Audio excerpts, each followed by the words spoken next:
का स्वागत बहुत करेंगे। शुक्रिया आपका। मैं बीरेन जी के पास चलता हूं। बीरेन जी भी इस डिबेट में मुझे ज्वाइन कर चुके हैं।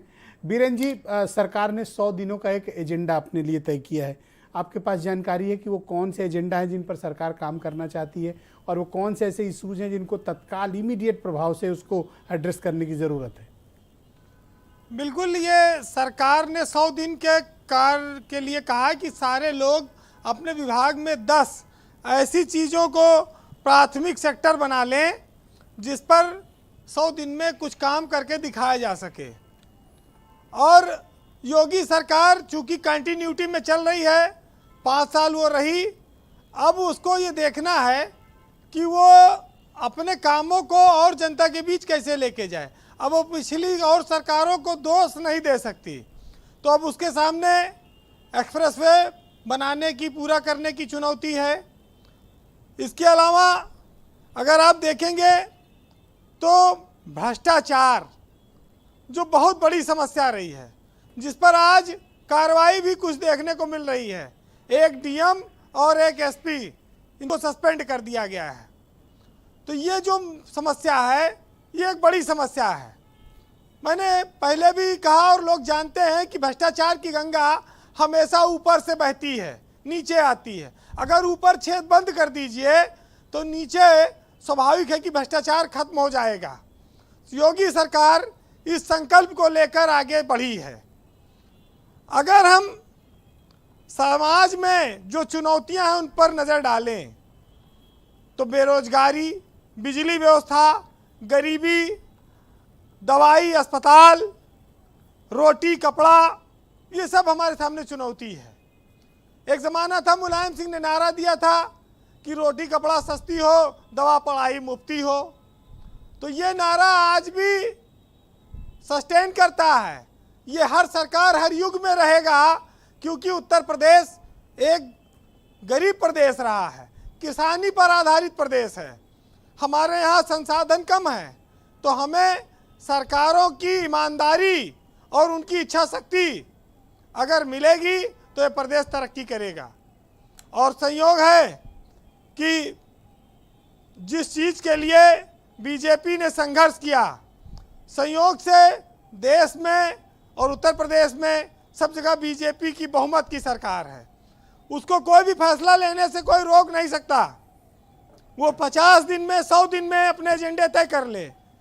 राज्य सरकार के पास पेट्रोल डीजल महंगाई कम करने का बहुत सारा अधिकार नहीं होता है, लेकिन उसके पास अस्पताल सही करने का, दवाई देने का, स्कूलों की फीस को नियंत्रण करने का, धान की खरीद की धांधली को ख़त्म करने का, ऐसे तमाम सारे अवसर हैं जो हमेशा सरकारों की किरकिरी कराते हैं, मुद्दा बनते हैं। सरकार चाहे तो उस पर काम करे। मंत्री नई गाड़ी न खरीदें, भ्रष्टाचार को रोकें जी, मितव्यता बरतें, विदेश यात्रा न करें, ये सब चीज़ें तो आती रही हैं। इसमें कोई उपदेश देने की बहुत आवश्यकता नहीं है। ये सरकार में योगी के जो कार्यशैली से परिचित हैं वो जानते हैं, और उसके ऊपर सबका वित्त विभाग बैठा, बिना उसकी अनुमति के कोई कुछ कर नहीं सकता। लेकिन जब ईमानदारी सरकार और मंत्रियों के आचरण में झलकने लगती है तो उसका भरपूर फायदा जनता को मिलने लगता है, क्योंकि नीचे बेईमानी करने वाले लोग डरने लगेंगे। आज एक डीएम, एक एसपी सस्पेंड हुआ, हो सकता है पर सबसे ज़्यादा कार्रवाई करेगी जी। अगर ये कार्रवाई जारी रही तो यकीन मानिए कि जनता को लाभ सबसे ज़्यादा मिलेगा। एक और ग्राउंड ब्रेकिंग सेरेमनी होने वाली है, कुछ उद्योगों की बात चल रही है, देखिए आगे क्या होता है। मार्च का महीना है ब्रजेश जी, अंतिम दिन चल रहा है, बजट फटाफट खर्च करना है। अब उसका भी अपना अधिकारी जुगाड़ भिड़ा लेते हैं, तो वो तमाम सारी चीज़ों पर, कहीं ऑडिट के नाम पर, कहीं किसी के नाम पर जो चीज़ें चलती हैं, उस पर भी इस समय मौसम चल रहा है। आज मुख्यमंत्री ने ग्राम प्रधानों और वीडियो और बीडीसी से वीडियो कॉन्फ्रेंसिंग की संवाद किया। हाँ। इस प्रदेश में जो न्यूनतम इकाई है इस देश में, वो ग्राम सभा ही है।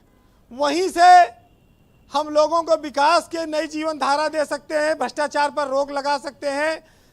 गांव और ब्लॉक, इस पर भी सबसे ज़्यादा काम करना होगा, तभी हम आने वाले 100 दिनों में कुछ करके दिखाएंगे। गन्ना मूल्य का भुगतान कर देना। अभी तो गेहूं खरीद सामने आ ही रही है। हाँ, मेरे ख्याल से 1 अप्रैल से कल से खरीद, शुरू होना है। ये बातें उसी लिए आई जी। अच्छी बात यह है कि मंत्रियों ने भी एक्शन शुरू कर दिया है। ब्रजेश पाठक आज अस्पताल सिविल पहुंचे थे। लखनऊ का ये सौभाग्य है कि मंत्री अस्पताल में जाके निरीक्षण करें, और ब्रजेश पाठक ने उसकी शुरुआत की। पूरे प्रदेश के मरीज आते हैं, कोई गलियारे में लेटा है, कोई स्ट्रेचर पे लेटा है, किसी को स्ट्रेचर नहीं मिला, कोई हाथ टूटा करा रहा है, चिल्ला रहा है, क्योंकि बहुत बड़ी संख्या में मरीज यहाँ आते हैं। उनको उच्च कोट के जो सुविधाएं हैं इलाज की, वो जिलों में नहीं मिल पाती, वो रेफर होते हैं। तो ये एक अच्छा संदेश है कि उत्तर प्रदेश का चिकित्सा और स्वास्थ्य मंत्री इस प्रदेश में अब लोगों तो के आपका दुख सुझाव है कि महंगाई, बेरोजगारी, स्वास्थ्य इस पर और अफसरों के कामकाज के तरीके, इन 4 पर तत्काल ध्यान देने की जरूरत है। बिल्कुल ध्यान देने की जरूरत है, और इस पर ब्रजेश जी आज काम हुआ है। डीएम एसपी का उदाहरण आपके सामने है, ब्रजेश पाठक का काम आपके सामने है। इस बार योगी सरकार बदली हुई लगेगी, ऐसी उम्मीद की जा रही है। ये वो सरकार नहीं होगी कि अधिकारी मनमाना कर लें, कुछ भी चला दो, अधिकारियों का कुछ बिगड़ेगा नहीं। टीवी में चल जाए, अखबार में छप जाए, अधिकारी उसको नजरअंदाज करके बच जाएगा। ऐसा लगता है इस बार सख्ती ज्यादा होगी और जनता को स्वाभाविक इसका लाभ मिलेगा। भ्रष्टाचार का गठजोड़ नेता और अफसर का जब हो जाता है, तब जनता लूटी जाती है, और अगर नेता गठजोड़ में शामिल नहीं, अलग हो गया, तो अफसर की हिम्मत नहीं हो, कितना बेईमानी कर लेगा। बहरहाल जी, इस सरकार की इच्छा शक्ति अब देने की वाली आई है, लेकिन जल्दी नहीं है। अभी 5 साल का समय है, और इस 5 साल में बहुत सारी चुनौतियां आएंगी। कानून व्यवस्था, लूट, हत्या, डकैती, महिला अत्याचार, ये हर सरकार के सामने आया। किसी सरकार के पास कोई जादू छड़ी नहीं घुमा देगी, उसको बस ये है कि वो अधिकारियों से गुमराह ना हो, एक्शन सही हो, ये करना होगा। और ये 100 दिन क्या, 25 तो शपथ हुई, आज 30 है, 5 दिन में 2 अधिकारी, 2 IAS IPS निपटे हैं, तो ये माना जाए कि इस बार कुछ बदलाव दिखेगा। जी वीरेंद्र जी। बहरहाल एक साहित्यकार ने लिखा है कि मैं आखिर कौन सा मौसम तुम्हारे नाम कर देता, यहाँ हर एक मौसम को गुजर जाने की जल्दी थी, और शोहरत की भूख हमको कहाँ लेके आ गई। हम मोहतरम भी हुए तो किरदार बेचकर, वो शख्स सूरमा है मगर बाप भी तो है, रोटी खरीद लाया तलवार बेचकर। बहुत शुक्रिया आपका वीरेंद्र जी, बहुत बहुत धन्यवाद। बहनों भाइयों, कू ऐप पर